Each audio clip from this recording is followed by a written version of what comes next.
Oke, kita sudah membahas skill 1 sampai 11. Nah, sekarang kita akan wrap up dengan membahas gitu ya jawaban dari soal latihan skill 1 sampai 11. Jadi merangkum dari 11 skill pertama gitu ya. Kita nanti akan wrap up juga bersama skill berikutnya. Kayaknya kalau nggak salah em, ada 14 skills ya. Jadi ini 1 sampai 11. Seperti biasa, ini bacaan pertama ada 3 paragraf gitu ya. Di sini kita lihat soal yang pertama, which of the following best states the topic of the passage. Jadi ini merupakan tipe pertanyaan main idea gitu ya, atau pertanyaan yang memberi judul dari paragraf dan sebagainya. Jadi ini uh, tipenya gitu.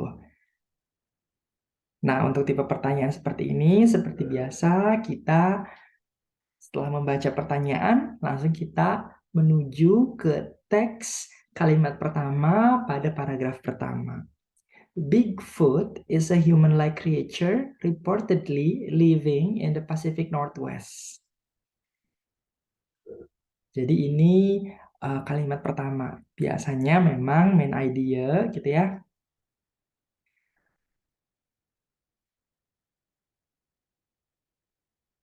Main idea atau topik gitu ya dari sebuah bacaan paragraf ditemukan di paragraf pertama kalimat pertama. Kita lihat opsi yang A, differences between Bigfoot and Sasquatch. Ini salah gitu ya, bukan jawaban yang tepat karena di sini belum disebutkan Sasquatch. Jadi bisa kita anggap bahwa nantinya kalaupun Sasquatch dibahas dalam teks tetapi hanya sebagai pembanding atau kontradiksi, komparasi terhadap Bigfoot saja. Lalu opsi yang kedua, a description of Bigfoot. Ini bisa jadi gitu ya, tetapi kita simpan dulu. Kita lihat opsi opsi C dan D. Opsi C adalah where Bigfoot or Sasquatch can be found. Ini kalau saya rasa gitu ya, bukan. Karena kenapa? Di mana mereka ditemukan itu mungkin nanti hanya salah satu supporting detail saja. Kalau dilihat dari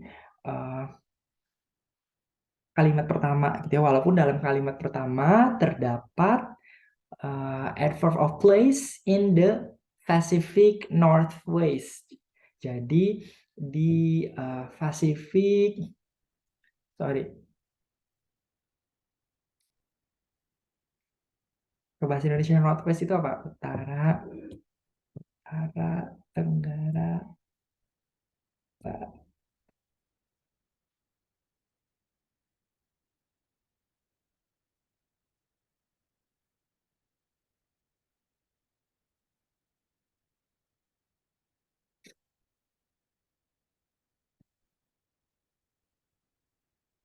Oke, I was glitching. My mind went somewhere. Oke, kita lanjutkan ya.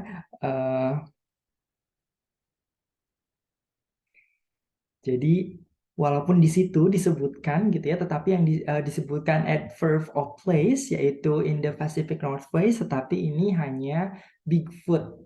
Sasquatch belum diberikan informasi ditemukan di lokasi yang sama atau tidak gitu ya. Kita lihat opsi yang di the creature Bigfoot and its questionable existence. Ya, ini juga bisa gitu ya. Nah, kita lihat paragraf-paragraf setelahnya gitu. Kalau memang paragraf B ini kalau dari kalimat pertama saja ini yang tepat gitu ya, karena tapi walaupun begitu terdapat kalimat a human-like creature. reportedly living in the Pacific Northwest. Jadi ini bisa kita anggap sebagai description dari Bigfoot. Tetapi di sini ada 3 paragraf gitu ya. Nah, kita juga harus mempertimbangkan 2 paragraf lainnya gitu. Di paragraf kedua, kalimat pertamanya berbunyi, the creature described by witnesses is tall by human standards, measuring 7 to 10 feet or 2 to 3 meters in height. Jadi ini apa ya? Si Bigfoot ini dideskripsikan oleh saksi mata tingginya gitu ya. Lalu paragraf ketiga, kalimat pertamanya berbunyi, although there have been hundreds of reported sighting of Bigfoot, most experts have not seen enough evidence to be convinced of its existence. Nah, di sini sudah, kalau tadi gitu ya, yang kalimat pertama paragraf 1 dan paragraf 2 itu masih berkutat sekitaran deskripsi, walaupun di kalimat pertama paragraf kedua itu sudah mulai gitu ya, deskripsinya diperoleh dari saksi mata, artinya yang melihat si Bigfoot gitu. Tetapi di paragraf ketiga gitu ya, dikatakan most expert have not seen enough evidence to be convinced of its existence. Jadi keberadaannya si Bigfoot ini masih belum 100% diyakini oleh para ahli. Gitu. Jadi untuk nomor 1, opsi yang paling tepat adalah yang D. Karena kalau hanya yang B saja, nanti ini masih terlalu luas. Padahal di paragraf pertama, kalimat keduanya saja, di situ sudah mulai masuk ke Bigfoot sighting have been noted most often in the mountainous area of Northern California, Oregon, and Washington in the United States. Gitu. Jadi di sini kalimat kedua dalam paragraf pertama ini sudah mengatakan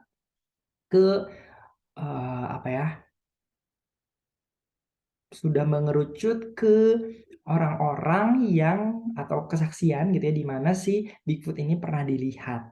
Tetapi para ahli masih menyaksikan itu. Berarti keadaan atau keberadaan si Bigfoot ini masih dipertanyakan, questionable gitu. Jadi untuk nomor 1 yang paling tepat adalah yang D. Untuk nomor 2, the word noted in line 2 is closest in meaning to which of the following? Jadi kata noted di baris kedua itu paling dekat maknanya dengan kata yang mana. Ini mencari sinonim ya. Baris kedua kata noted. Have been noted most often in the mountainous areas of Northern California, Oregon, and Washington in the US. Kata noted ini paling dekat dengan yang mana gitu.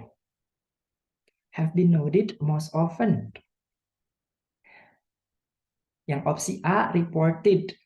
Ini bisa gitu ya, sinonim untuk kata noted. Jadi noted itu misalkan dicatat, tetapi catatannya lalu dilaporkan. Makanya orang lain bisa tahu di lokasi-lokasi inilah si Bigfoot pernah terlihat gitu. Lalu kalau yang di written in a letter, ini tidak gitu ya, tidak ada informasi apakah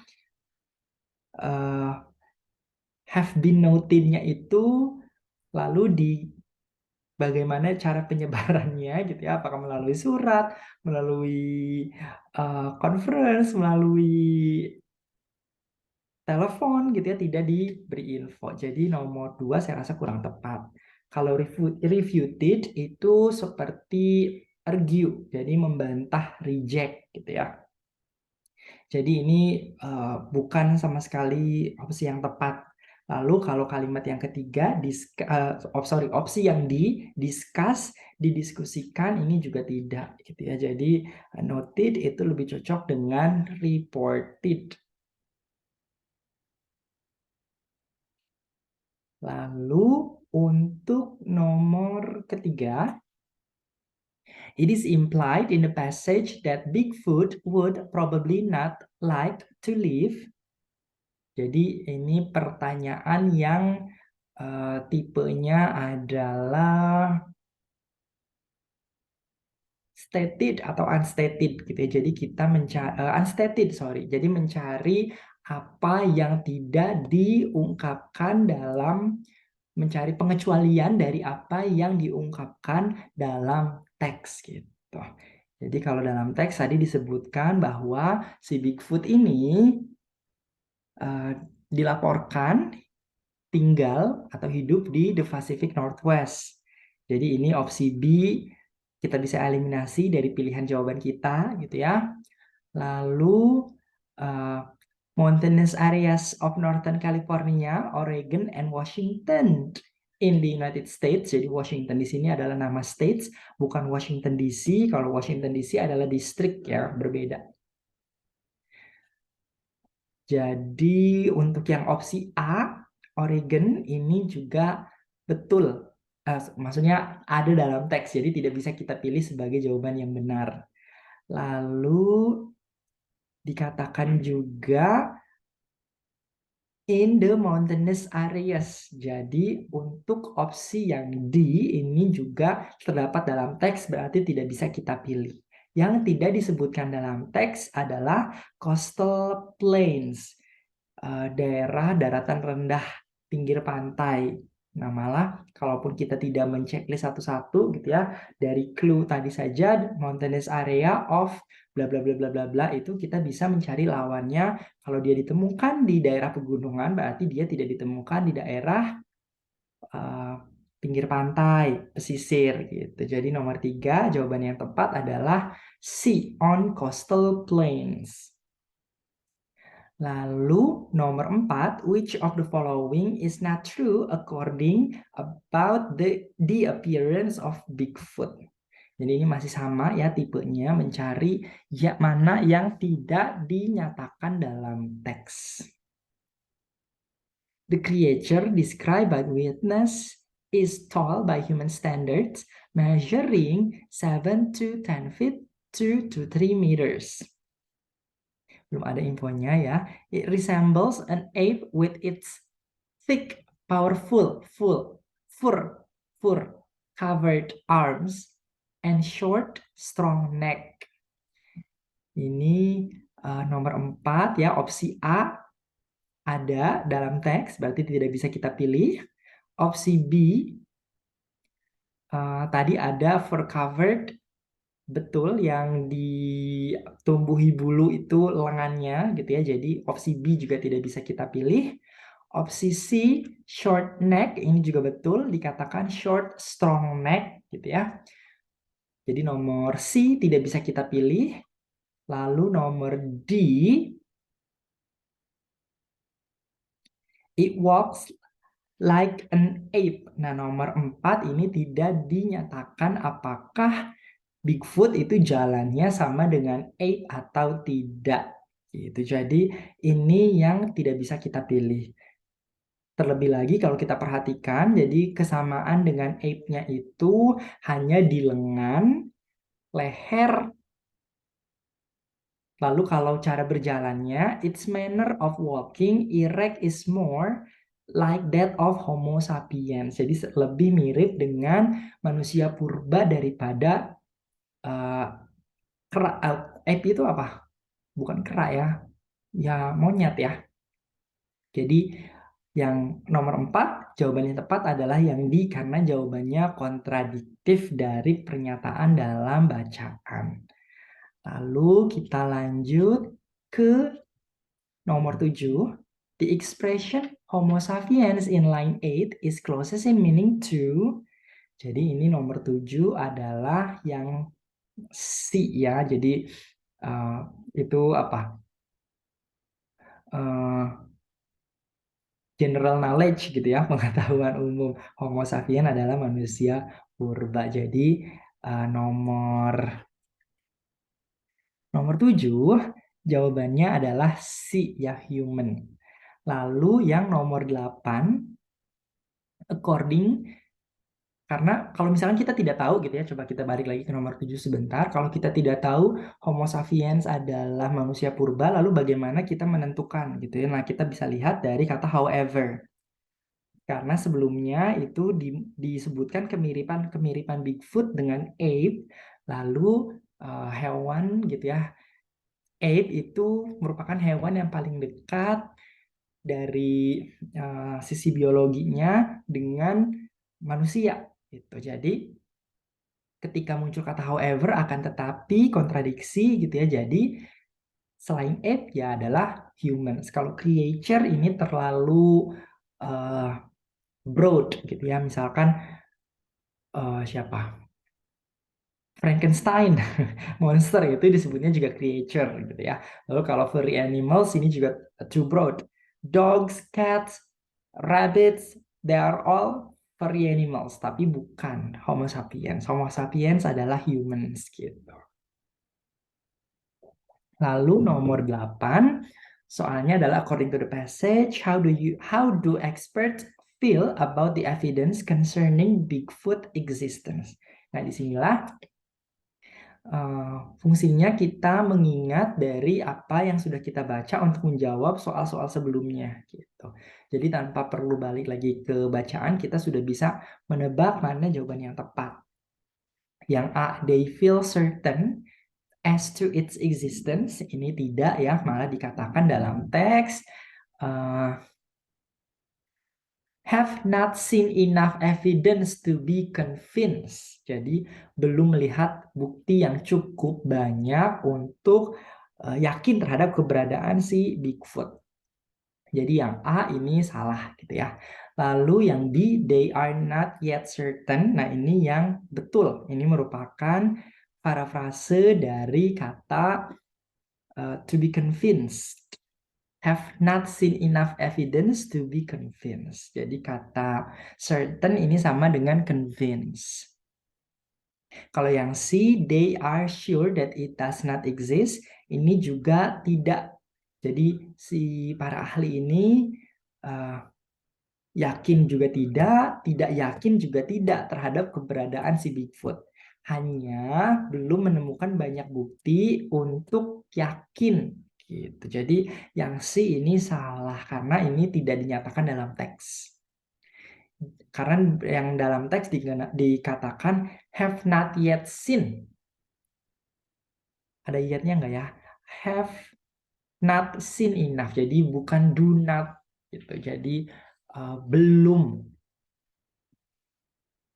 Jadi yang C ini kurang tepat. Lalu kalau yang D, they feel that all the evidence is fake. Ini juga tidak dikatakan gitu ya. Jadi yang paling tepat untuk jawaban nomor 8 adalah yang B. Kita lanjut ke teks yang kedua. Soal nomor 10.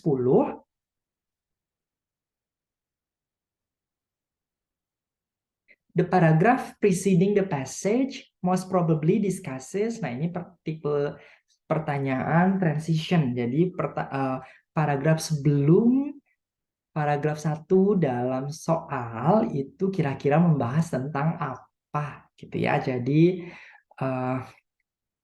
kita baca dulu kalimat pertama paragraf pertamanya. The next hormone is epinephrine or adrenaline. This hormone is a natural secretion of the adrenal glands, which are located just above the kidneys in the human body. Its primary function, satu ini saja sudah cukup sebenarnya. Dari kalimat pertama, paragraf pertama dikatakan the next hormone. Hormon berikutnya adalah epinephrine atau adrenalin.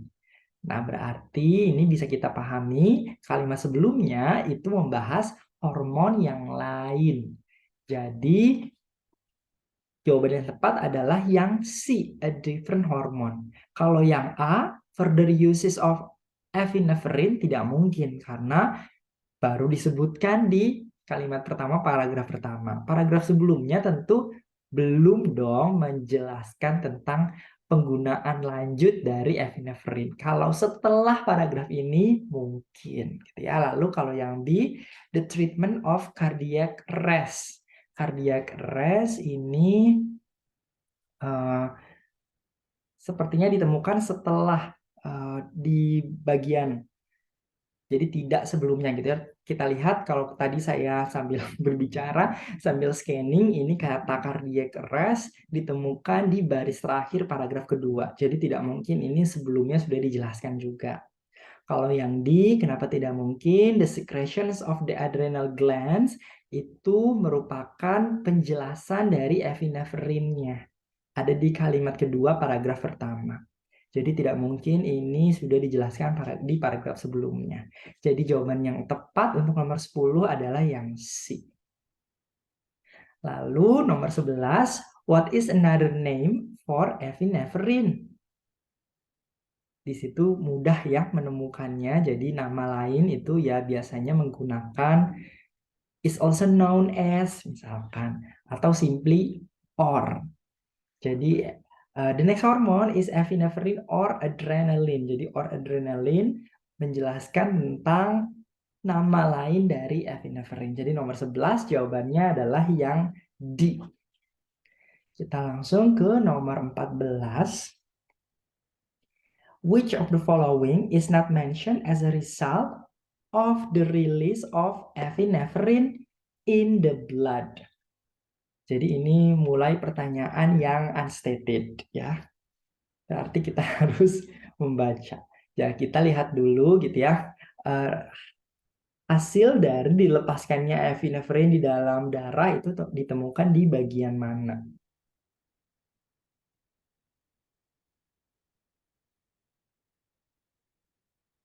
Di baris kelima ya.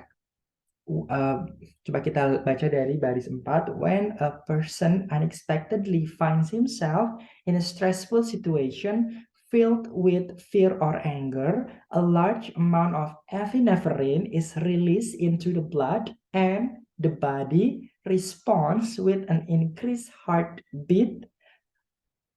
Nah, disinilah result-resultnya disebutkan. Increase heartbeat, ya ada atau tidak? Ada ya opsi C, berarti tidak bisa kita pilih. Kata increase di dalam bacaan digantikan dengan kata higher heartbeat. Lalu disebutkan juga higher blood pressure. Disebut ada ya opsi B, an increase in blood pressure. Ini ditukar saja gitu ya, tadi dalam soal dikatakan higher, di sini menggunakan increase. Lalu conversion of glycogen into glucose for energy to enable the body to deal with the stress.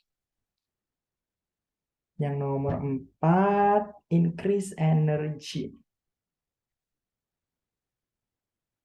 Iya, berarti nomor 14 jawabannya adalah yang E gitu ya, karena tadi sama seperti increase energy, yang glucose for energy bla bla bla itu sama seperti increase energy to, dikatakan tadi to deal with the stress.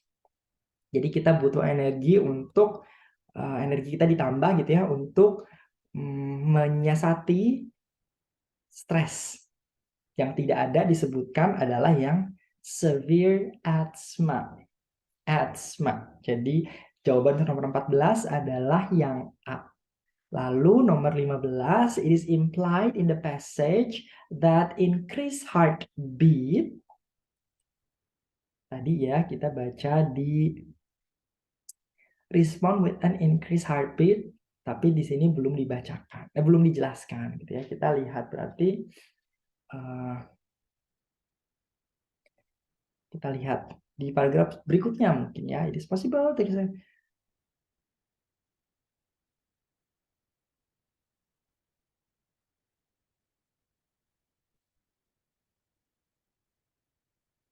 respond is released into the blood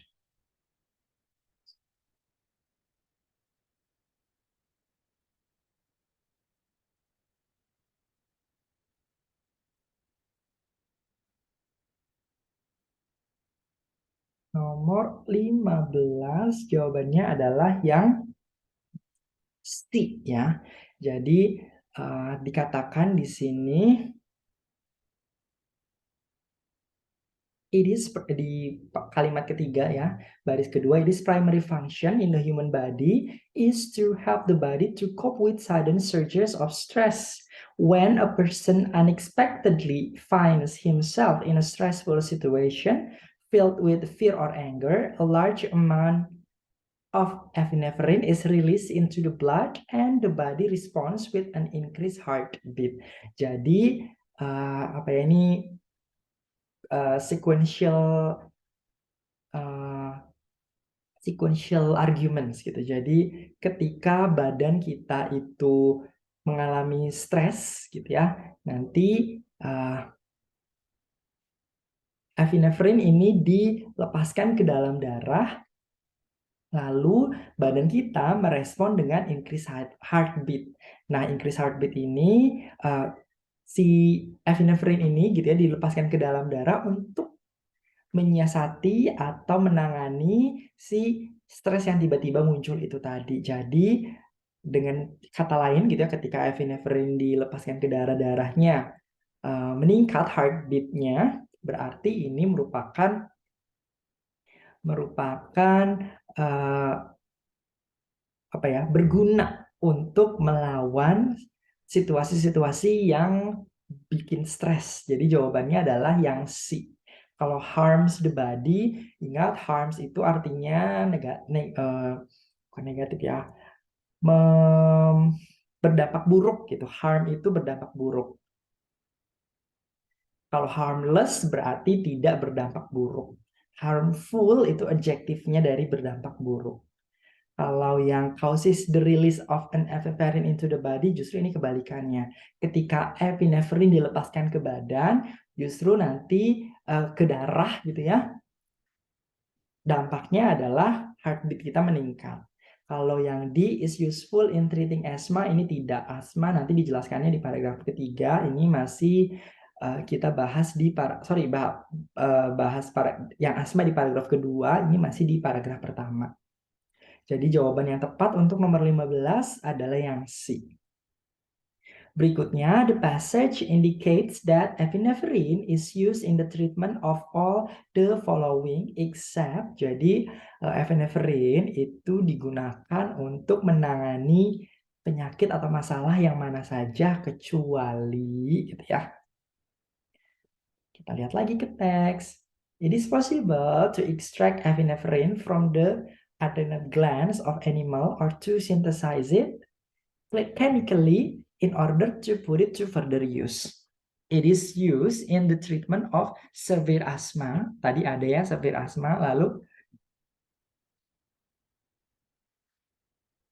it is also used in cases of severe allergic reaction or cardiac arrest. Jadi severe asthma, allergic reaction sama cardiac arrest. Asma yang A tidak bisa kita pilih. Lalu heart problem itu cardiac arrest itu masalah jantung ya. Jadi heart di sini bukan hati, bukan masalah perasaan atau asmara ya, bukan. Jadi yang D juga tidak bisa kita pilih. Yang C serious allergic problems, serious allergic reaction ini juga tidak bisa kita pilih karena tadi disebutkan. Jadi nomor 16 jawabannya adalah yang B. Justru yang B ini merupakan dampak atau akibat yang berguna dari epinephrine yang dilepaskan ke dalam darah. Jadi jawaban untuk nomor 16 adalah yang B. Kita lanjut ke nomor 18. Which of the following best expresses the organization of the information in the passage? Jadi ini menanyakan ini juga ya. Organization of the information in the passage. Nomor 18, organization of the passage. Jadi kita lihat, tentu saja ini membahas tentang epinephrine, gitu ya. Lalu berarti yang opsi C ini tidak bisa kita pilih. Karena si sudden stress ini disebutkan dalam teks sebagai supporting details.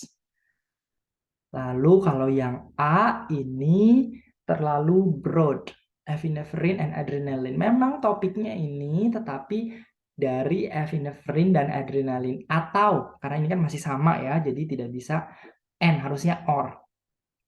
Karena kan ini beda sebutan nama saja, jadi harusnya pakainya or. Dan ini membahas lebih lanjut gitu ya. Jadi bukan hanya tentang definisi atau ikatan kimianya dan lain-lain gitu ya, tetapi lebih dari itu. Termasuk ada penggunaan dan sebagainya. Lalu kalau yang B, various effects of epinephrine on the body, ini hanya di paragraf 1. Tadi yang epinephrine dilepaskan ke darah, nanti akan terjadi apa? Yang increase heartbeat, increase blood pressure, dan sebagainya itu. Itu juga ada gitu, tetapi hanya di paragraf 1 saja. Paragraf 2-nya belum include di dalam apa yang diminta pertanyaan. Jadi untuk jawaban yang tepat dari nomor 18 adalah yang D. Epinephrine's natural functions and further application. Jadi fungsi alami dari epinephrine yang dijelaskan dalam paragraf 1 dan juga penggunaan lanjutan yang tadi ada di sintetisasi dan lain sebagainya gitu ya, penggunaan lanjut. Kalau dalam teksnya tadi digunakan kata further use.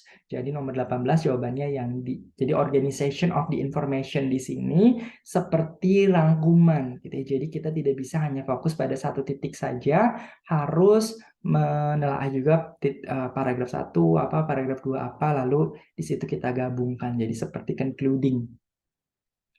Seperti menyimpulkan dengan ringkas.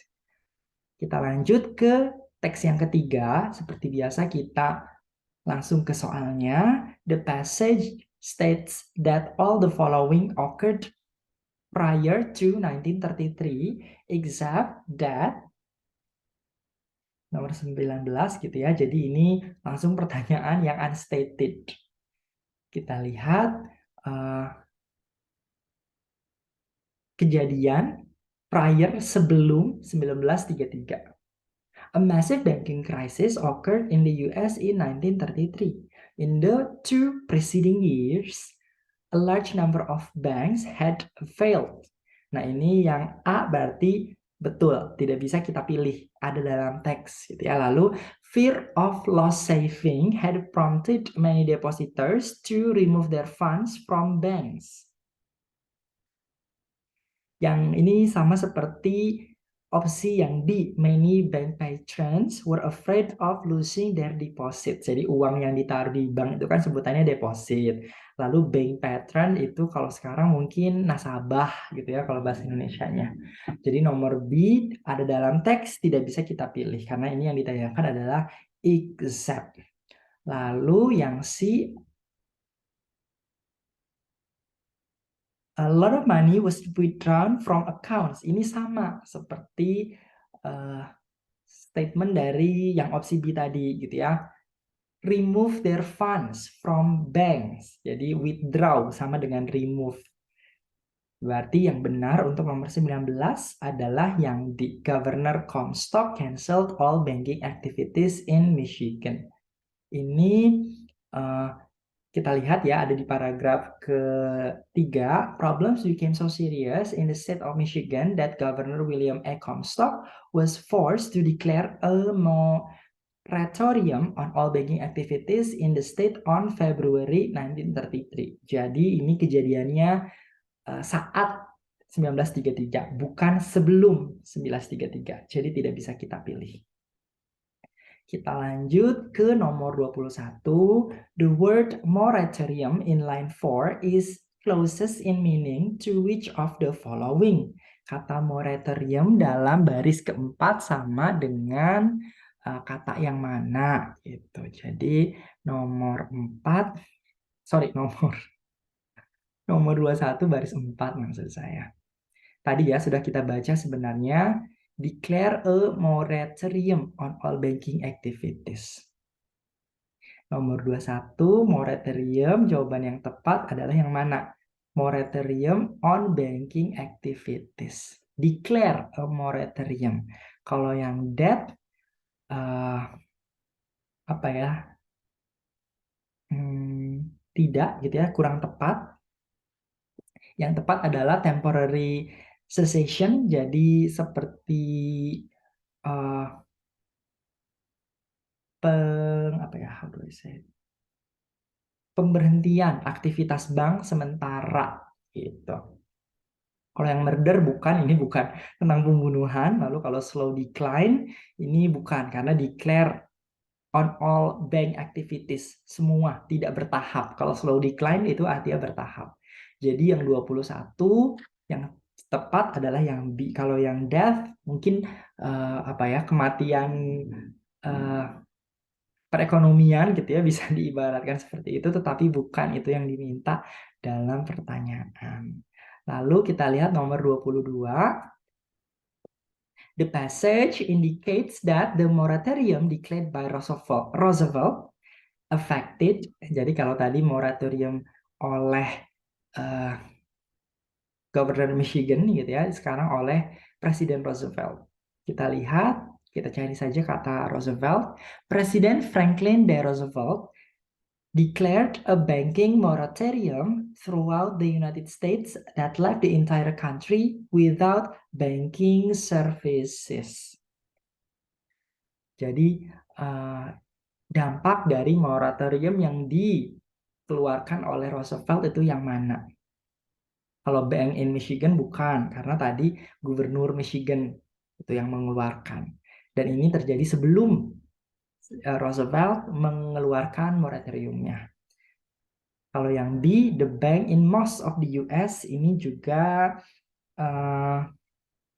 salah ya, karena tadi dikatakan all. Jadi kalau most sebagian besar, ada yang masih tetap berjalan, ada yang masih tetap beraktivitas, dan ini salah.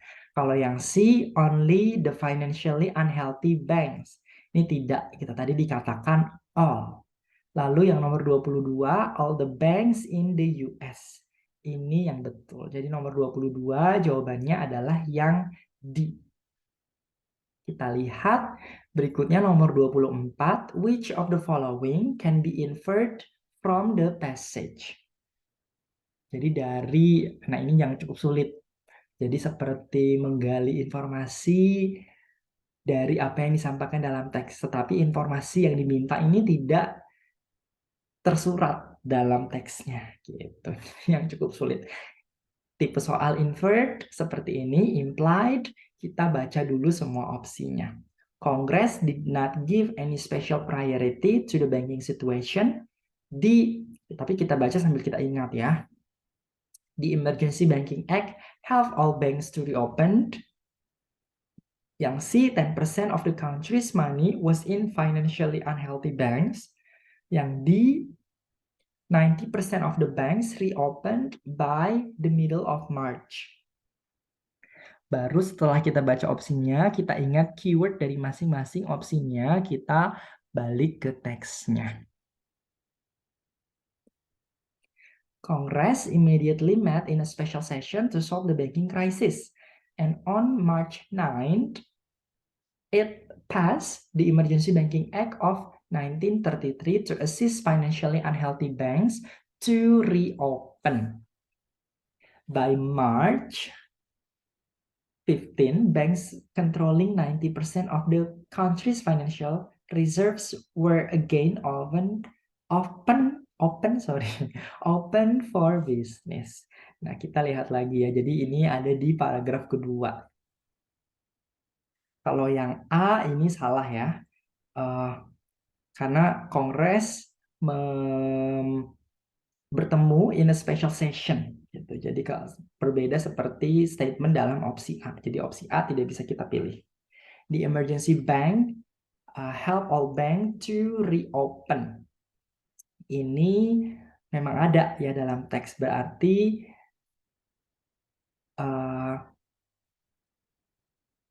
kalau yang di sini all banks, padahal act itu apa? Undang-undang ya, pasal mungkin. Hanya healthy banks yang buka kembali. Jadi tidak semua banks, tidak semua bank. Lalu yang tepat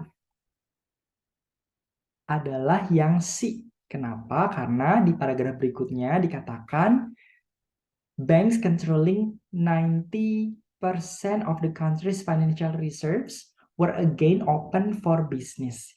90% berarti sisanya 10% dari uang yang ada di bank, banknya itu unhealthy. Nah, disinilah kita mencari informasi yang implied atau inferred. Jadi tidak disebutkan secara jelas dalam teks, tetapi kita harus menyimpulkan itu. Gitu. Jadi jawaban yang tepat adalah yang C. Kalau yang D, 90% of the banks reopened by the middle of March. Kita lihat ya untuk memastikan middle March ini sama seperti tanggal 15, berarti ini betul. Banks controlling 90% of the country's financial.